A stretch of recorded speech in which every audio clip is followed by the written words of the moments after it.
All right, so I bought this 3-axis universal smartphone adapter, Celestron. I think it cost 65 bucks, and we're gonna put her on here. I've got to unbox it. I'm gonna let you guys see what comes out of this thing. But anyway, it's got 3 steps. Should be pretty easy to do. And then tonight we're gonna try it, getting some pictures of Jupiter and Saturn and Neptune and all those different planets, and the moon maybe. All right, so we got to get her out of the package, and of course I got to cut that. All right, so anyway, I cut it, and let's see if we can figure out how to get it open. Right now it should just pop up. Oh man, I mean, do they have to make it so difficult to get into stuff?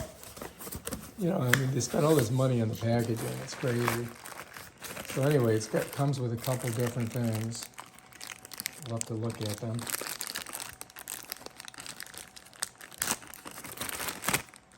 I'm not sure what that is. Let's set it down over here. And there's another one of these things.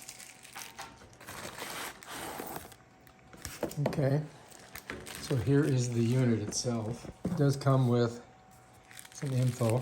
So let's take a look at it. Whew, this thing's beefy. So I guess that this goes on the scope, right? And then you put the phone in here, and hopefully it slides out big enough for my Pro Max. And then look at all these adjustments. Oh my gosh. So it moves really like slowly. So this moves it back and forth, this moves it up and down.